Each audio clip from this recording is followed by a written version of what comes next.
What is up, everybody? Welcome to another episode of Scary Hour. We back, man. We back at it again. This is a late one. This is like the latest episode I've done. And I work tomorrow. Nah, but real shit though, I think this is like the latest I've ever done. I've been running errands all day. Like legitimately. Like I've been running errands all day. I got out of work. Look, I'm sweating. Because I just got back from finishing a few things, and there's still more to do. But that's gonna wait for another day. But the podcast can't. The podcast could definitely not wait for another day. We have to be consistent, and we have to fight through. These are the tough things like that we just have to endure and go through in order for us to like stay with our consistency. You know what I mean? As long as I put it out for you guys at the ideal time that I have always been putting it out, we're gonna be all right. You know what I mean? We're gonna be good. We're gonna be good. We're gonna be good. I'm over here fucking sweating bullets, bro. Sweating bullets. But we'll be fine, bro. We'll be fine regardless. I sweat like it's nothing on an everyday basis for little ass reasons. I be in my car fucking sweating bullets. Today, I was in my car for like fucking I left work at like 12 p.m. and then like got in my fucking car and started just running errands and shit for like 6 hours. And then yeah, man, but we back. I read this thing. I have it right here. It says federal government to pay for crack pipes, meth pipes as part of harm reduction strategy. Everybody and their moms is posting on the gram. Like everybody's posting on their story talking about, oh, what the fuck? This is y'all president? We'll reverse. This is the third. When you first read, all right, let me just, before I say anything, before I give out my opinion, I want to stress this. I won't stress this enough. I did not read into this story. I legitimately read the headline, and this is what I'm going based off. I'm going based off the headline. Now, educate me. You feel me? If you've read into this and you know, hear my opinion and I'm completely fucking wrong, let me know. Put me on. And I'll make sure to read the shit right after. You know what I mean? I'll make sure to educate myself. But yeah. I think that what they're trying to do is something that has been thought of for a good minute now. Like, it's the idea of it leads towards the idea of the legalization of all drugs. Because there are countries who have legalized all drugs, and have gotten good results from it. America is not gonna out and just fucking blatantly, legalize everything, but they'll do little trials and errors such as these. I guess this is like the first trial run of like running a little strategy just to see like if these motherfuckers would really use these crack pipes, or if it's just too easy for them to just get it and fucking use it and then make them possibly not want to use it, which is what I forgot the name of the country. I don't know, but for some reason I'm thinking Peru. I don't think it's Peru though. It's another country. They've legalized all of their drugs and they have gotten great results from it. Like the numbers are drastically decreasing, or have drastically decreased in the use of these drugs, and also addiction and death toll has gone down in that regard, in the regards of overdose and etc. If I'm not mistaken, obviously do your own research. I do not have my own fucking Jamie here to help me look it up. But if I'm not mistaken, there's a country out there that I know for a fact there's a few countries out there that have legalized all drugs and have gotten great results from it. So I think, I think we're just trying it out. It's like the whole trial and error shit. We're trying it out. We're trying to see what's up. So, you know, people, when you read a headline like that, you go to automatically think, oh, what the fuck is wrong with this administration? You know, what the fuck? We're fucked. This is the people. This is the president you guys elected. These are the people you guys elected to run a country, or whatever the case is. But there's always something behind strategies. You know what I'm saying? Like, they're called strategies for a fucking reason. It's not like they're just like out here trying to kill motherfuckers. You know, it's part of experimenting. It's part of, I don't even want to use the word experimenting. It's more like trying to find the solution, bro. It's like I constantly hear it about how like all you see is motherfucking needles all over the fucking California, all over Los Angeles. Homelessness is to the fucking roof. And these are the places where you see a whole bunch of fucking needles and crack pipes and etc. laying around everywhere. And it's like, we have to try, you know, we've tried other strategies, you know, we've tried to put people in rehabilitation homes and whatnot, and try to have people go out and give help to those who need it. And, you know, shit is very, I guess it's helpful, but it's very slow. It's not rapid enough. You know what I mean? So this is just something that you kind of have to, I feel like, I'm speaking for myself now. I kind of have to like look at a more positive light, and look at the end goal of the whole situation, as opposed to just looking at it like, oh, they're just trying to fucking decrease the population and trying to kill all the fucking addicts by giving them more crack pipes and shit like that. And if it happens, it's like, I don't even want to speak on that, because it's like, it could easily be taken out of context. It could easily be taken out of context. Like Joe Rogan. Like Joe Rogan's whole fiasco that's going on. I spoke a little bit about this last episode, where, you know, he's getting called out. People are trying to cancel him over saying the N-word and shit like that. It's just like this video going out where it's just like a compilation of him saying the N-word. You know, he put out a video. He put out 2 videos actually, but I think I spoke about the first video on my in last week's podcast. But he dropped another video, and he was regarding the N-word and how he isn't racist, and how he have said the N-word with context, in terms of saying it with regards to speaking about others saying it. So he would include it instead of saying the phrase N-word. You know what I mean? He'd say like, oh, you know, this person was out here talking about how they hate niggas. Instead of him, for example, this is just a fucking dumbass, you know, example. But instead of him just saying, oh, this person was out here saying the N-word, he would actually say the word. Bro, I've been watching Joe Rogan for like the past 5 years. And it's like, or I've been listening to Joe Rogan for like the past 5 years. And it's like, there's not like, I mean, I guess, you know, you just don't know somebody personally, you know what I mean? But I just don't get that racist vibe from the man. You know what I mean? Like, I feel like people are just looking to cancel him. And it's also a little bit like,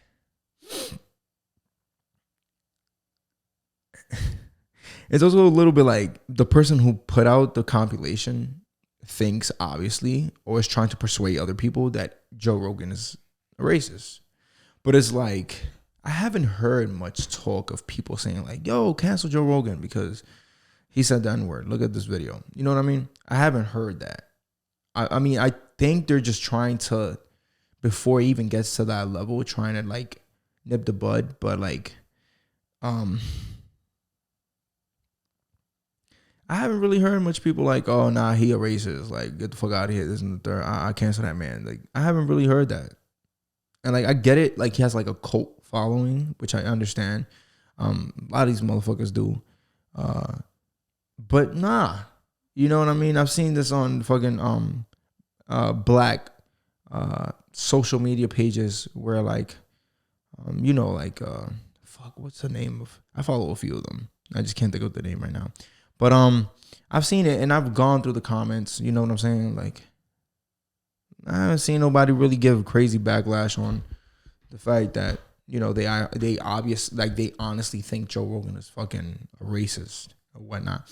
And that's in part because I feel like there's also like, as long as like, I understand he has like a big cult following, but it's also, I feel like a lot of people also don't listen to him because,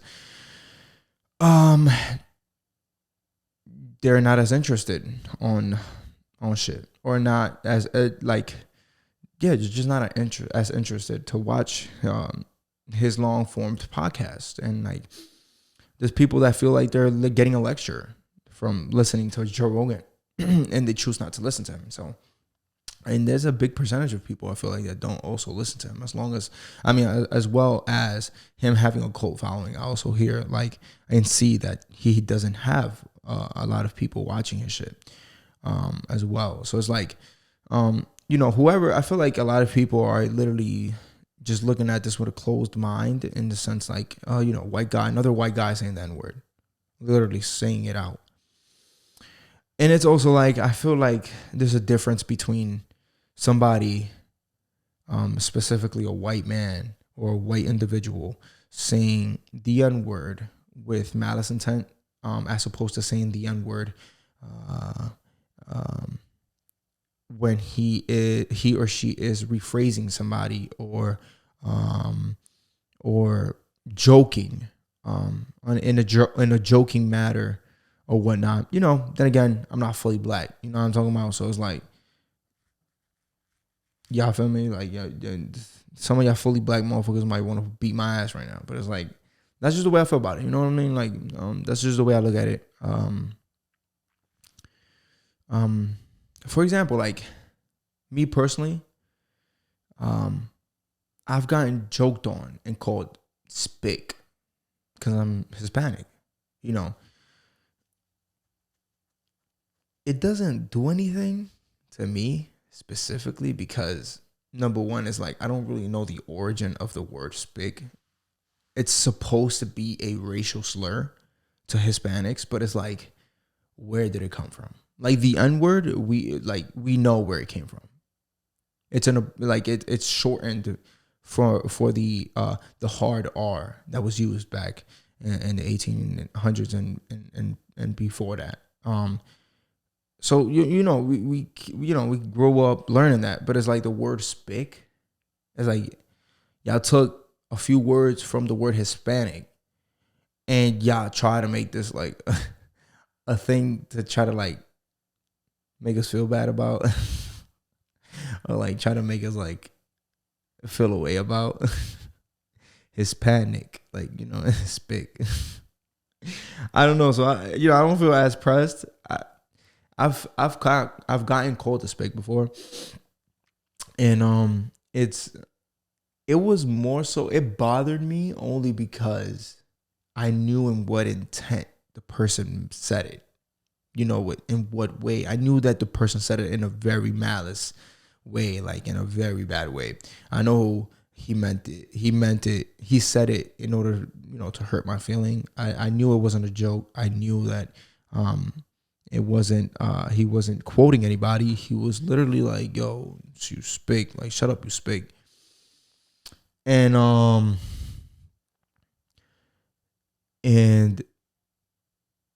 it was just like, you really try to like hurt my feelings. Like it didn't hurt my feelings because I really don't understand, like, how is that a racial slur? But educate me, you know what I'm saying? I may sound very ignorant and I apologize for that, but I'm just uneducated on this term, on this matter. You know what I'm saying? Like, I just don't really know much about what the fuck where the fuck that word came from. It just sounds like they grabbed a few words from the word Hispanic and they just was like, you know what, fuck, call them niggas spick. You know what I'm saying? Like, call them spicks. You know what I'm saying? Like, I don't know. It's stupid as fuck. It's so fucking dumb. But yeah, it's yeah, I feel like, yeah, man, listen, I just don't, I can't, I just can't fathom to think that Joe Rogan is a racist. I'm sorry. And you know what's crazy? Before this even became a thing, I had searched up Joe Rogan saying the N-word because I remember listening to this one podcast. It wasn't too long ago either, where like he said the word nigga very so slightly, like ever so slightly. Like he was like, yeah, and then like something nigga. And then like, but he was referring to like somebody calling another person the N-word. He just didn't say the phrase N-word. He said the word. He said nigga. And I'm like, what the fuck? I'm like, you go drop the N-word like that? So then it got me thinking, and I'm like, nah, he must have said this shit like 10,000 times before. You got fucking damn near 2,000 episodes. Like, what the fuck? So I searched it up and I saw like a little compilation, and he's like, nigga. So I was just like really, I was laughing about it because I know how people would try to like spin this. You know what I'm saying? Like people would definitely try to spin this shit in a different way. Like I know for a fact, if we ever as a podcast, if we ever make it to like such a high level, I know there's somebody that's gonna do the same for me, and they're gonna argue that I'm not part black, or like they're gonna argue that I'm Hispanic and I shouldn't be saying this. So I knew that before I even, but it's the thing with me is I grew up in an environment where this is literally part of our vocabulary. We do not mean it in no malice intent. We do not mean it in a very disrespectful intent. Or not just very. We don't mean it in a disrespectful intent. It's part of our vocabulary. When we speak to somebody and we want to give them words of affirmation, nigga, you got it. When we want to not disrespect somebody, but like when we are in a heated argument, like, yo, nigga, what are you talking about, bro? Like, it just comes out. When we're in caring / loving situation, yo, you my nigga, bro. I fuck with you. You know what I'm saying? It's part of our, like, I grew up saying this shit, bro. Like, it's like you're not about to tell me I can't say the word fuck. Because some people don't like, nah, that's stupid as fuck. I ain't gonna say that. You're not about to tell me, like, I can't say pause. Because nowadays, that offends somebody. That's part of the LGBTQ community. You know what I'm about to say? You know what I'm saying? I don't mean it in a malice intent. I'm saying pause because it's funny. Like, it's a funny thing to say.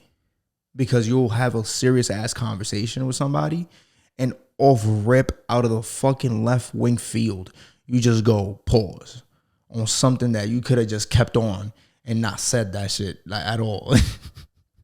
Like it's literally like just dropping a little bit of a like, like a little laugh track, boom, like, you know what I'm saying? Like I'm being serious, but I'm joking real quick, but like I'm being serious.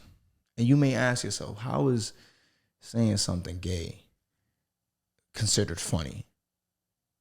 And to you, I'll tell you, based off me, like and how I see it, it's more so like I am saying this and I know how gay is perceived to y'all niggas. Well, meaning by y'all niggas, I'm talking about like my friends or like people around me, whoever I'm saying pause to.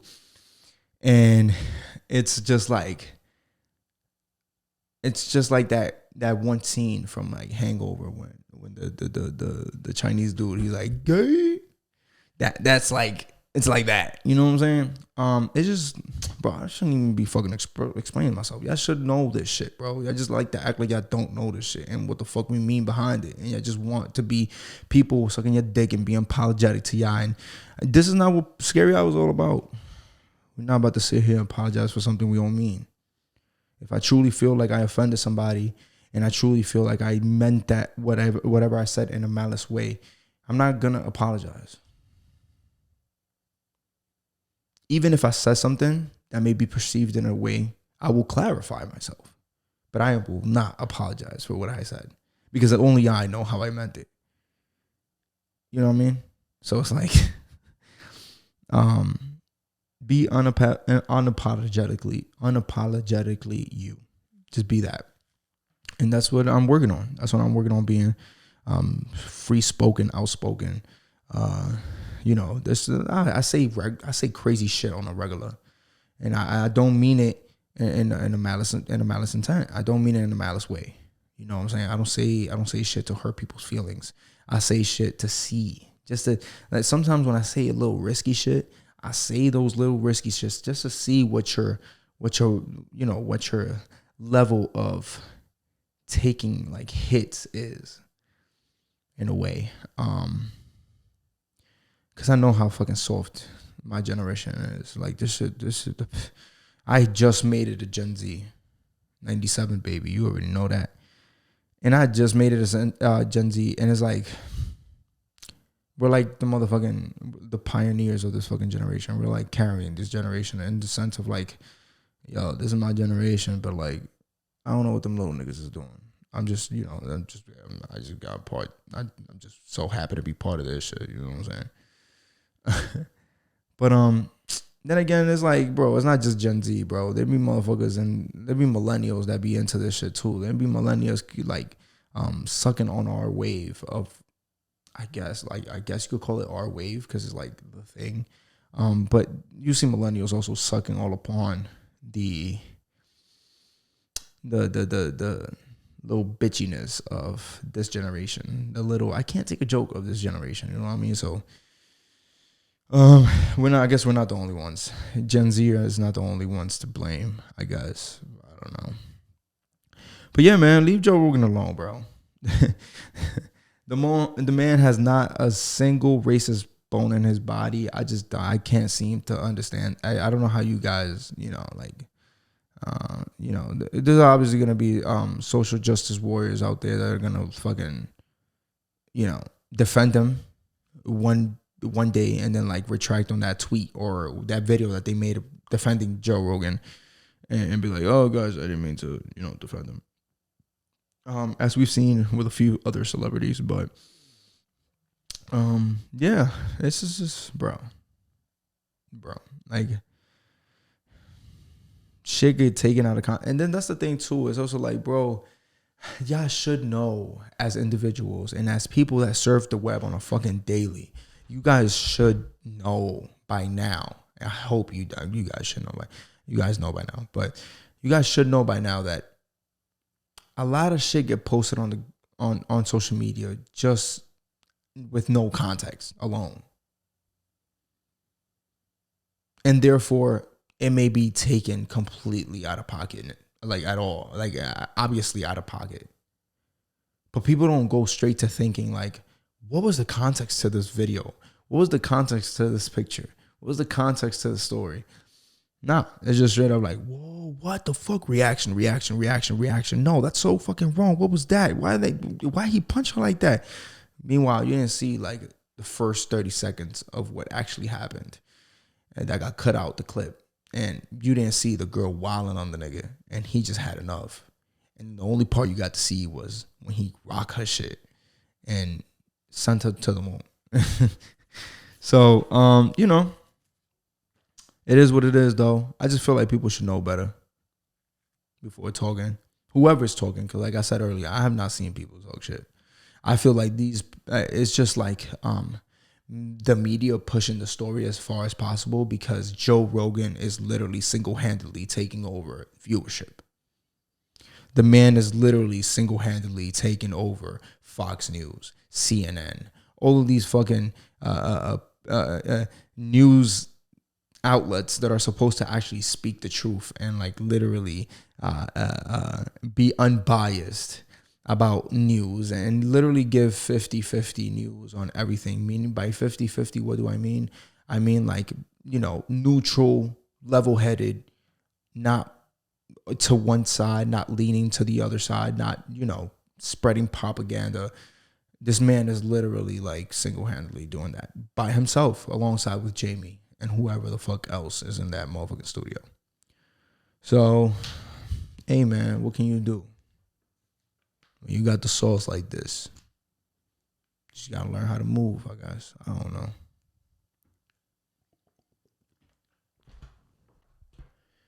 Enough about Joe Rogan, though. Yo, I literally, before I even walked into this motherfucking studio, I literally have seen the Nets scoreboard versus the Celtics. I don't know. I think they finished now. Yeah, I actually remember what they finished to, but they lost to the Celtics. And when I first looked at the motherfucking game, I see that the motherfucking Celtics is like 25-2. Legitimately. Like, those were the first points. 25 points the Celtics had. 2 points the Nets had. That sums up the Nets, the Brooklyn Nets season. The Bucks play the Lakers today. They're currently playing as we speak. I don't know what the fuck is going on. CJ McCollum got fucking traded.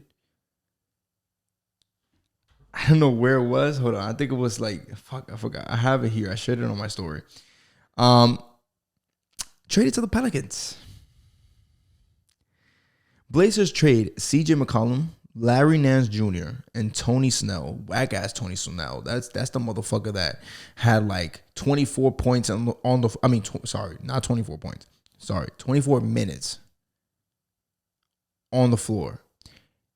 And I think I'm being generous with the minutes. I think he played like a whole 41 minutes, if I'm not mistaken. It was like 24 or 41. I know it's too big of a difference numbers, but bear with me. I literally forgot. But Tony Snell had like majority of the game playing on the floor, and the nigga had nothing on the stat line. He had like 1 turnover, 0 points, 0 steals, 0 blocks, 0 assists, 0 rebounds, 0 fucking whatever else. I don't even know what his shooting stat was, but I did see that one, and that one was a turnover. So it goes to show Tony Snell is a throw on. For Josh Hart, Nickeil Alexander-Walker. I have no idea who the fuck that is. Thomas Satoransky. Don't know who the fuck that is. These are probably a whole bunch of new niggas that are probably killing in the motherfucking Pelicans, but I don't know. And then Didi Luzada. I don't know who the fuck. And 2 draft picks. I don't know who the other motherfuckers were, but Josh Hart. Nickeil Alexander-Walker is probably dumb nice. I just probably had to see his face. I don't know him by name. And then I just seen like a clip of Josh Hart going to see the Pelicans game in a Brandon Ingram jersey with his wife. And that's so fucking dope. I mean, granted, the motherfucker probably has not taken his flight to Portland yet. But, yo, bro, the Pelicans with CJ McCollum, Brandon Ingram, and Zion Williamson. Zion looking like a little bust, but you never know. When the motherfucker healthy, come back. Brandon Ingram is going to be much more experienced. He's going to be more of a caliber player. CJ McCollum you already know how the motherfucker ball. Serious contender for the third round. Third round, maybe. Not serious. Maybe second round. Serious contender. But y'all get the memo, though. And there was another trade, too. And then to continue speaking on this trade, this Portland trade is a little crazy because what's gonna happen? What's gonna happen with Damian Lillard? You know what I mean? Like, this is his right wing man. Like, this is the man that's like him. And when you think Damian Lillard, you think CJ McCollum, you think, you know, motherfuckers gonna ball the fuck out. If it's not Dame doing it, it's CJ. If it's not CJ, it's Dame. Like, if CJ sit, Dame gonna carry. If Dame sit, CJ gonna carry. Like, if one is having one bad night, the other one will pick up. Who the fuck is gonna do what now? And what's the future for Damian Lillard? You know what I mean?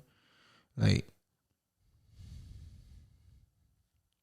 I'm happy CJ's out of there. I'm sad to still see my boy Damian Lillard is still there. He blew my mind with this loyal shit, though. I ain't gonna lie to you. But at some point, you have to think about yourself. And I get what you're trying to do. I am completely... Listen, bro, I get it. I understand completely. But at some point, you have to step up and be like, all right, you know what? You're clearly not doing shit. I might as well dip. I'm wasting my years here. You know what I mean? Like, I got fucking 6 all-star selections or whatever the case is in my career under my belt, but I don't even got an MVP. I don't even got a motherfucking 6-man of the year at least. I don't know if he was rookie of the year at one point, but I don't even got a motherfucking ring on my belt. I ain't got shit but all-stars. All-star game. Defensive player of the year, nope. Like, come on, bro. Like, come on. All you got is mad fucking player of the weeks. All the nigga got is like player of the weeks. Fucking player of the month. Fucking all-star. All-star. And then like mad player of the weeks. A few player of the month. Like, come on, bro. Like, Kyrie is another person I'm tight at, but you got a ring on your belt. You cooling. You got a ring on your belt. You chilling. You know, I ain't got much to say. You got a ring. A lot of NBA players don't make it out their career with a ring. You got a ring, gang. You all right. But Damian Lillard, bro, you're so fucking loyal. Such a great baller. You look like a great person. Like, go get that ring, bro. Listen, we'll understand. We really will not flame you for ring chasing. Because we know you're going to put in the hard work. And we know what situation you came out of in Portland. It's not necessarily called the ring chasing. It's just being put in a better position. And honestly, Portland should bless this man. And like literally just ship him out somewhere good. And put him in a winning situation, bro. Like, just do that. I don't give a fuck if you don't get shit in return. Just tank. You're already not gonna make it anywhere. You might as well, bro. I get it though. You know, team comes first. I get it. You choose to be fucking loyal to your team. That's a choice you made. We're still gonna stick by. That was the best choice for us as an organization. I get it. It just sucks to see it, bro. I hate to see it. It's his fault too, though. He definitely got a fault in this shit.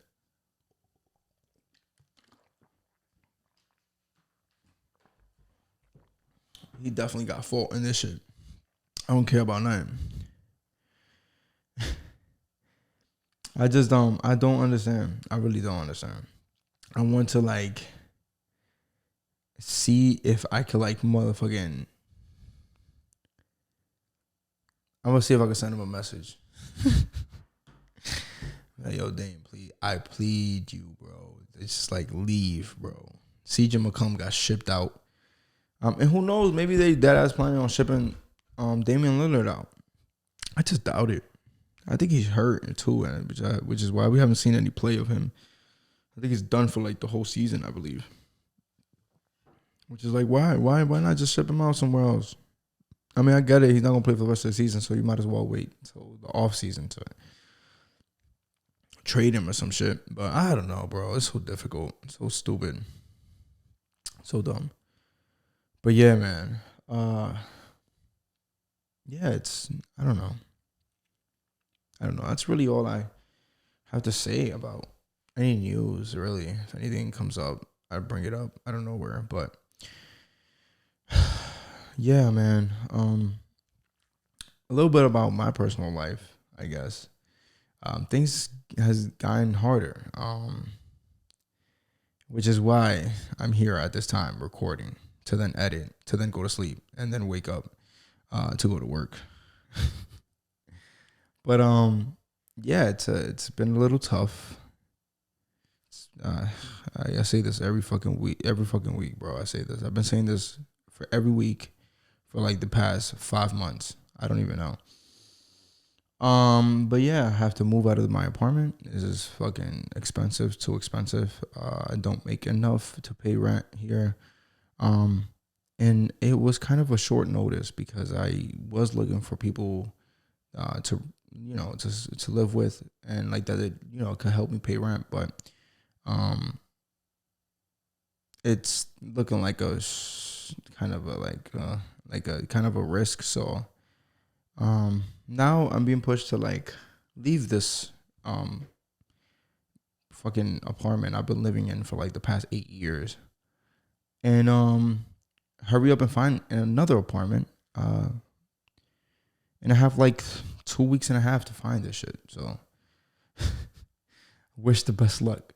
I do have, thankfully enough, people in my family helping me look. There's a few options, but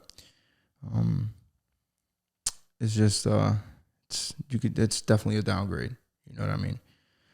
So if of course if you just so happen, I'm gonna try to be as consistent as possible, and through these hard times, if I stay and manage to stay consistent, then hoorah, fuck it, like, well done. Let's do this shit. If not, I don't even want to speak that to existence. I'm gonna do this. I'm gonna do this as tired as I can be, as tired as I will be, as down as I may seem. We're still gonna be behind this camera, behind this mic, in front of you guys, talking my shit and doing what I love, doing what I do best, and that's literally talking. So I don't know, fucking just wish me some luck. I luckily have a few people who have been kind enough to tell me, you can stay over for a few months and stuff like that. But the way I see it is just like, you know what? This is just part of life. This is part of an experience that I will look back on in the future. This is part of something that can push me to strive for more greatness and put my big boy pants on and can just staying steady and staying as focused as possible, even through the hard times. So the way I see it is just, this is just a test that we'll eventually get through. And this is just another reason to admire the things that we don't really take the time to admire because we're so busy wanting more. You know what I mean? Like, we're so busy wanting more that we don't really take the time to appreciate what we have at the moment. And I've seen myself do that for the past few days and past few weeks. I've seen myself appreciate the little things that I didn't appreciate before. That may not even be little things, but it's just things that I've always had there that I didn't get to appreciate until now. Now that things are looking like they're going towards the downward spiral. So that is something that I'm proud of myself for seeing. It is though really tough to stay focused. It is really tough to stay motivated. You know what I mean? It is tough. It is tough. And it's yeah, I haven't been sleeping well. I mean, look at me. I'm recording at a 10, almost 11 in the night. And I'm supposed to be at work at 6 in the morning. So I'm supposed to be up at 5 in the morning later on today or tomorrow. So, and I still have to edit this after I finish recording. So yeah, fuck me. But I've been managing it. And we'll things will start to click in. I try to stay as positive as possible. Things will definitely start to click in. I will definitely focus on allowing myself to understand that it is okay what I'm going through. And that just be grateful enough that if anything goes worse or really bad to the point where I can't do anything about it, I could run to Florida and live with my mother. I could run to a friend's house and spend a few weeks or a few months. I could I don't even know. I could live in my car if push come to shove. You know what I mean? At least I have something. So I'm grateful for that. You know what I mean?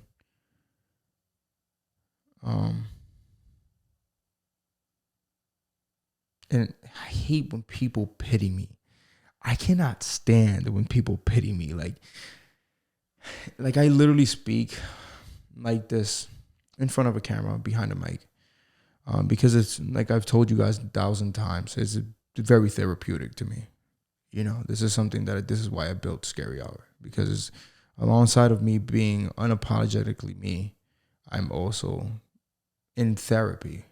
It almost feels like.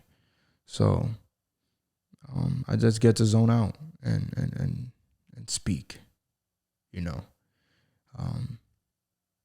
I may look sad to you in front of a camera. You may think to yourself, this nigga is just out here trying to look sad in front of a camera to get sympathy, to get pity. And I urge you to think that differently. I do not.